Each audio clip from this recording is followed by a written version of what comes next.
अगर दूसरे की स्वतंत्रता में खलल हो रहा है तो उसे हम स्वतंत्रता नहीं कह सकते हैं। आप एक लाठी चला रहे हो, डंडा चला रहे हो, और ये कहो मैं स्वतंत्र हूँ लाठी चलाने के लिए। क्योंकि कहीं के भी मुस्लिम्स लगा लो, वो कहीं ना कहीं अपने आप को ऑप्रेस्ड फील करते हैं, बट पता नहीं क्यों ऐसा है। लेकिन ये जो राइट विंग अभी चल रही है, इसको कहीं ना कहीं अभी हमें ही रोकना पड़ेगा। कि जिन लोगों ने हमारी आयतों को मानने से इनकार कर दिया है, हम उन्हें जल्दी ही अग्नि में झोंक देंगे। जब उनकी खालें पक जाएंगी तो हम उनको दूसरी खालों में बदल देंगे ताकि वो यातना का रसास्वादन कर लें। नमस्कार, मैं अमनीसा पाल आप सभी का स्वागत करती हूँ बतंगड़ में। देखिए, कल से आई लव मोहम्मद के पोस्टर है वो हर जगह दिखाई दे रहे हैं और नारे लग रहे हैं। लोगों की स्टोरियाँ, स्टेटस, तमाम सोशल मीडिया पे आप लोग देख सकते हैं आई लव मोहम्मद को लेकर सोशल मीडिया भर गया है। कारण क्या है आपको बताते हैं। कानपुर में एक जगह है जहाँ पे हिंदुओं का भी कुछ कार्यक्रम हो रहा था, जिस दौरान वहाँ पे कई सारे जो मुस्लिम समुदाय के लोग थे वो एक अपना कार्यक्रम कर रहे थे। उनका कुछ फेस्टिवल था वो मना रहे थे और उसी दौरान उन्होंने आई लव मोहम्मद के पोस्टर लगा रखे थे और लेके जा रहे थे। जब पुलिस तक की ये बात पहुंची तो पुलिस ने कहा कि इस चीज़ को लेकर अनुमति नहीं ली गई। उसके बाद विवाद हैं, जो असदुद्दीन ओवैसी हैं उनके जितने भी कार्यकर्ता हैं और वो हैं, ये कह देते हैं कि आई लव मोहम्मद कहना इतना ज़्यादा बुरा हो गया है क्या देश में। देश संवैधानिक देश है, हम धार्मिक नारे भी लगा सकते हैं, हम अपने जो भी हमारे प्रतीक है उनका गुणगान कर सकते हैं, लेकिन क्या इतना बुरा हो गया है। इस चीज़ को लेकर अब देखिए विवाद है, बढ़ता जा रहा है। 25 लोगों की गिरफ्तारी हो चुकी है और तमाम लोग कह रहे हैं कि हम इनके लिए जान भी दे देंगे, कुर्बान हो जाएंगे मोहम्मद के लिए, और लेकिन इनके बारे में कुछ गलत नहीं सुनेंगे। हमारे साथ मौजूद है, बात करना चाहेंगे। शुभ नाम क्या है? बिल्कुल, मेरा नाम अर्जुन है और मैं हरियाणा से बिलोंग करता हूँ। करते हैं, क्या कहना चाहेंगे? कानपुर में कल आई लव मोहम्मद के नारे लगे, उसके बाद कई सारे लोगों को पुलिस ने गिरफ्तार कर लिया और पोस्टर में भी लिखा हुआ था आई लव मोहम्मद। उसके बाद योगी आदित्यनाथ पे आरोप लगाया गया कि ये चाहते नहीं कि कोई और धर्म के लोग हैं वो अपनी आज़ादी से अपने भगवान, अपने जो भी इष्ट है उनको पूजे या फिर उनका गुणगान करें। लेकिन जब पुलिस से बातचीत हुई तो पुलिस ने कहा कि इसके लिए अनुमति नहीं ली गई थी, बिना अनुमति के पोस्टर वगैरह। तो क्या कहना चाहेंगे? किसी भी धर्म का पालन करना हमारे देश में इस चीज़ की स्वीकृति है और हमें अपना संविधान इस चीज़ की आज़ादी देता है कि हम किसी भी जो भी हमारा धर्म है और जिस भी इस धर्म में हमारी मान्यता है उसको हम पालन कर सकते हैं और उसको सेलिब्रेट कर सकते हैं। अब जैसे कि मैं हिंदू धर्म से बिलोंग करता हूं तो मुझे नहीं लगता कि मुझे इस चीज़ की कहीं परमिशन लेनी पड़ेगी पहले जय श्री राम बोलने से या हनुमान जी की जय बोलने से पहले कि मुझे किसी से परमिशन लेने की ज़रूरत है। तो मुस्लिम भाई के लिए मैं भी यही सोचता हूँ कि उन्हें भी परमिशन, इस चीज़ के लिए परमिशन की बात की। मैं एक और सवाल करना चाहूँगी। देखिए, आपने भाईचारे की बात की, मुझे बहुत अच्छा लगा, लेकिन एक सवाल ये भी खड़ा होता है कि अगर आप भी यहाँ पे पोस्टर लेंगे और करीबन हज़ारों की संख्या में भीड़ होगी या 500 की संख्या में भीड़ होगी तो उससे पहले आपको पुलिस को इन्फॉर्मेशन देनी पड़ेगी, उनसे परमिशन लेनी पड़ेगी। बिना परमिशन के उतरेंगे और आप इस तरीके से नारे लगाएंगे तो कहीं ना कहीं आपको भी लगता है कि पुलिस है वो आएगी और कार्रवाई करेगी और कहेगी आपने किससे परमिशन ली और किस आधार पे आपने क्या कहते हैं जो है वो प्रोटेस्ट स्टार्ट किया या कोई भी चीज़ है या फिर धार्मिक जो भी है आप ज्ञान दे रहे हैं कुछ भी कर रहे हैं, तो वो कहीं ना कहीं उसके लिए परमिशन लेनी पड़ती है। और परमिशन नहीं लोगे तो फिर पुलिस जेल में भी डालेगी और सवाल जवाब करेगी, तो उसको तो आधार नहीं मान लिया जाए ना, ये उसको तो धार्मिक आधार नहीं मान लिया जाए। हुलिगनिज्म करना किसी भी धर्म में ये एक्सेप्टेबल नहीं है, चाहे वो हिंदू धर्म हो चाहे वो इस्लाम हो। आप कोई भी अपना है, आप अपने घर में अच्छे से उसे मनाइए, अगर आप बाहर भी हैं तो उसे अच्छे से मनाइए, लेकिन आप बड़ा कोई हुजूम निकाल रहे हो तो उससे पहले आपको अथॉरिटीज से परमिशन लेना बहुत ज़रूरी है। अदरवाइज़ पब्लिक में डिसऑर्डर पैदा होता है जो कि और आम जनता के लिए ठीक नहीं है। तो मैं ये मानता हूँ कि उन्होंने ये जो कदम किया बिना अथॉरिटीज़ से परमिशन लिए, जो उन्होंने ये जुलूस निकाला, इसकी हमारे समाज में स्वीकृति नहीं है। लेकिन एक और सवाल ये खड़ा होता है, उसके बाद में जब पुलिस ने 25 लोगों को गिरफ्तार किया तो पूरे देश भर में, चाहे वो हम बात करें हैदराबाद की, महाराष्ट्र की, लोग सड़क पे उतर गए कि आई लव मोहम्मद के नारे लगाना या आई लव मोहम्मद कहना इतना ज़्यादा देश में गुनाह हो गया है, हम तो इनके लिए जान भी दे देंगे, कुर्बान भी हो जाएंगे। यहाँ तक कि कई लोगों ने यहाँ तक कह दिया कि जो भी आई लव मोहम्मद कहने से रोकेगा उसका सर तन से जुदा कर देंगे। तो ये कहाँ तक की सही है? ये बिल्कुल भी सही नहीं है और हमारे समाज में इस तरह की द्वेष भावना आपस में धर्म में नहीं पैदा होनी चाहिए। पुलिस अगर जो कोई भी कदम उठाया है उन्होंने वो कानून के दायरे में रहते उठाया होगा। मैं ऐसा मानता हूँ कि उन्होंने जो कुछ किया होगा वो कानून के हिसाब से किया होगा, तो उसे स्वीकार करना चाहिए। और हर चीज़ का बिना सोचे समझे, बिना उसको जाने हर चीज़ का खंडन करना अच्छी बात नहीं है। तो हमें भाईचारे की भावना को आगे बढ़ाना चाहिए, ना कि लड़ाई की भावना को और एक दूसरे को गालियाँ देना या एक दूसरे के धर्म के बारे में गलत बोलना। ऐसी भावना हमें एक दूसरे के बीच में पैदा नहीं करनी चाहिए। अच्छा, एक मौलाना इस चीज़ को लेकर कहना चाहूँगी, वो कह रहे हैं कि देश में मुस्लिमों को दबाया जा रहा है, उनके हक को छीना जा रहा है। ये मत भूलिए नेपाल, बांग्लादेश और पाकिस्तान से भी ज़्यादा जो मुस्लिम हो वो हिंदुस्तान में है। अगर वो रोडों पे उतर गए तो क्या कहते हैं, उनकी कहीं ना कहीं परीक्षा ली जा रही है। अगर वो लोग जिस दिन सेना बंद कर देंगे, उस दिन रोडों पे उतर जाएंगे तो सारा सत्यानाश हो जाएगा। ये कहाँ तक कि आपको लगता है भड़काने वाली बात है, या युवाओं को या फिर कहा जाए मुस्लिम जो है उनको भड़काने वाली बात बोल रहे हैं? जी, ये बिल्कुल भड़काने वाली बात है, बट मैं ये मानता हूँ हमारी देश का मुसलमान ऐसे इन छुटपुंजिया मौलानाओं के बयान से भड़कने वाला नहीं है। वो इस देश में प्रेम से रहने वाला मुसलमान है और वो इन चीज़ों को सीरियसली नहीं लेता है। सीरियसली आप क्या कहना चाहेंगे? शुभ नाम क्या आप? रोहित।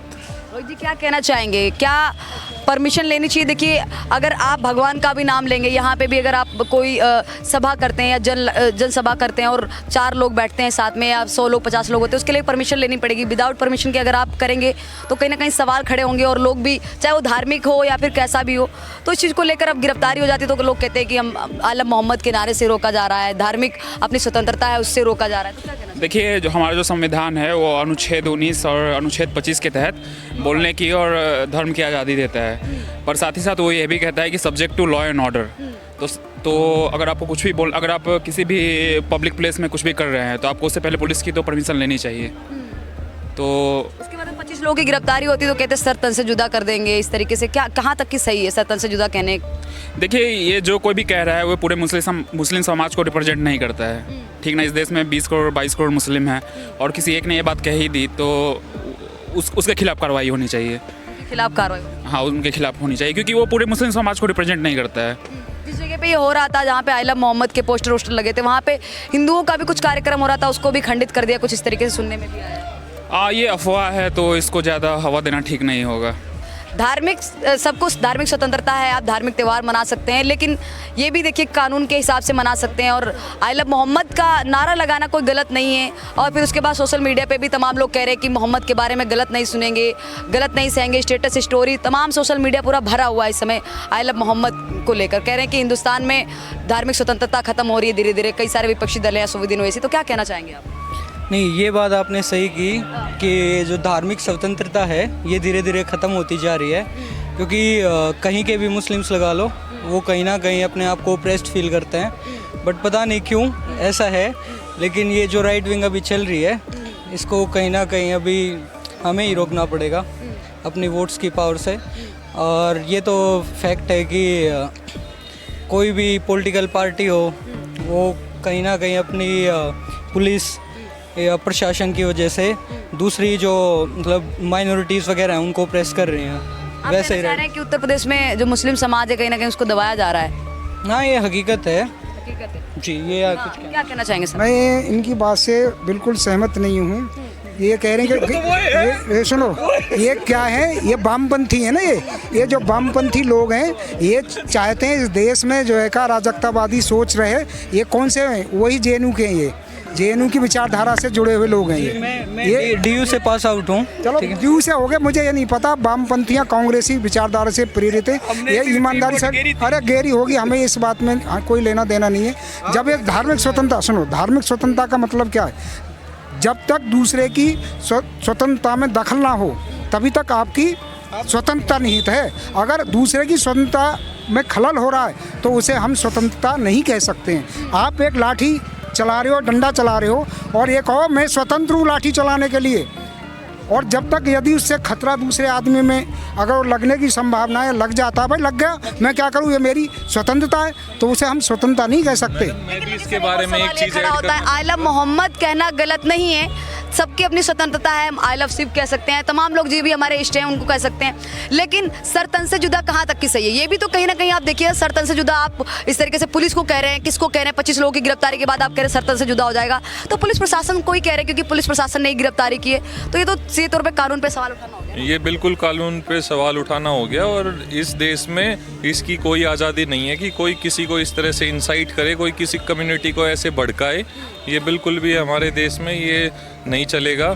लेकिन मैं एक इसका दूसरा पहलू भी आपको बताना चाहूँगा, जैसे कि उन्होंने आई लव मोहम्मद कहा और उन्होंने परमिशन नहीं ली, तो इस चीज़ पे एक बड़ा ये कंट्रोवर्सी बन गई है। बट ऐसे सावन के महीने में यहाँ पे कावड़ यात्रा निकलती है। मैं खुद हिंदू धर्म से बिलोंग करता हूँ और मैं अपने आप को काफ़ी धार्मिक मानता हूँ, लेकिन ऐसे कावड़ यात्रा निकलती है तो इतना हुलगनिज़म होता है, लोग एक दूसरे को परेशान करते हैं, डीजे ऐसे बजते हैं कि लोगों के घर कांपने लगते हैं। कभी ऐसा हुआ है कि आप लोगों ने देखा हो कि कोई भी कावड़ यात्री है वो जा रहा हो, किसी पे पत्थरबाजी की हो, किसी को नुकसान पहुंचाया हो, किसी को परेशान किया हो, किसी को पीटा हो, कभी इस तरीके से? जबकि हम बात की जाए 80% अभी जो जनसंख्या है वो हिंदुओं की है। इस हिसाब से तो बाकी और जो रिलीजन है, बाकी और जो धर्म के लोग हैं, उस हिसाब से तो असुरक्षित होने चाहिए थे, लेकिन नहीं है। और कुछ मात्रा में हम बात करें, मैं किसी का पक्ष नहीं ले रही हूँ ना, लेकिन मैं बात कर रही हूँ, फैक्ट वाइज बात कर रही हूँ कि हम बात करें और धर्मों की। अब जुलूस निकलता है, किसी का ताजिया का जुलूस निकलता है तो उस पर हंगामा देखने को मिलता है, हाई एक्सटेंशन होती है, उसकी जो ऊंचाई होती है उसकी वजह से कई लोगों की घर में बिजली और तार की समस्या आ जाती है। तो सारी चीज़ें देखनी पड़ती है ना। अब हम कम्युनिटी में, हर कम्युनिटी में कोई ना कोई है, गलत भी हो सकता है, सही भी हो सकता है, लेकिन फैक्ट वाइज भी तो देखनी होती है। बिल्कुल मैम, फैक्ट वाइज देखनी होती है। मेरा मानना ये है कि कोई भी अपने धर्म के प्रति प्रेम रखता है या उसके प्रति भावना रखता है, उस देश में इसकी आज़ादी है। बट तब तक कोई दूसरा उससे परेशान नहीं हो रहा तब तक वो चीज़ ठीक है। लेकिन किसी भी धर्म को, चाहे वो हिंदू धर्म हो या इस्लाम हो, किसी भी धर्म में इस चीज़ की हमें आज़ादी नहीं है कि हम किसी दूसरे को परेशान करें। चाहे वो कावड़ यात्रा हो, उसमें हम दूसरे को परेशान करते हैं। अभी पीछे एक किस्सा था जिसमें कि कावड़ यात्राओं ने एक ब्रेजा गाड़ी को चारों उसके शीशे फोड़ दिए जस्ट बिकॉज वो उनको साइड नहीं दी।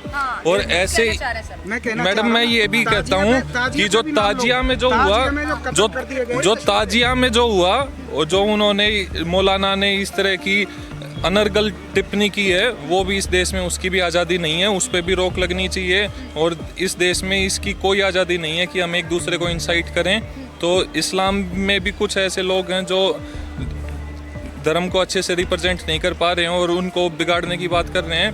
बट दूसरा पहलू ये भी है कि हमारी तरफ भी कुछ ऐसे लोग हैं जो हमें रिप्रेजेंट। एक मिनट, इन्हें क्या इस्लाम के बारे में कोई नॉलेज है? नहीं, ये जो कह रहे हैं कि सब धर्म बराबर हैं या सब हुए, इन्हें ABCD नहीं पता। इस्लाम तो खुद ही कहता है कि जो एक मिनट मुझे कहना कि मैं अपने लिए कि जो ला इलाहा इल्लल्लाह, सुन लो अच्छी तरह, अरे नहीं फ्रीडम ऑफ स्पीच में कह रहा हूँ कि ला इलाहा इल्लल्लाह मोहम्मद रसूलुल्लाह। आइए समझे, इसका मतलब क्या है कि केवल पूजनीय योग्य अल्लाह ही है और उसका एक रसूल है, मोहम्मद है, और कोई पूजनीय योग्य इस धरती पर नहीं है, और वो सब काफिर है। और काफिर का निर्दय पूर्वक कत्ल कर देना चाहिए, क्योंकि तो ये इस्लाम की और सनातन की जो कंपेयर कर रहे हैं, इन्हें कहने का पहले तो इन्हें ज्ञान होना चाहिए इस्लाम के बारे में कि इस्लाम क्या कहता है। ये सनातन की तुलना ये इस्लाम से कर रहे हैं। इस्लाम में तो क्लियर दे रखा है कि जिन लोगों ने, एक मिनट कुछ सही आप, कि जिन लोगों ने हमारी आयतों को मानने से इनकार कर दिया है, हम उन्हें जल्दी ही अग्नि में झोंक देंगे। जब उनकी खालें पक जाएंगी तो हम उनको दूसरी खालों में बदल देंगे ताकि वो यातना का रस आस्वादन कर लें।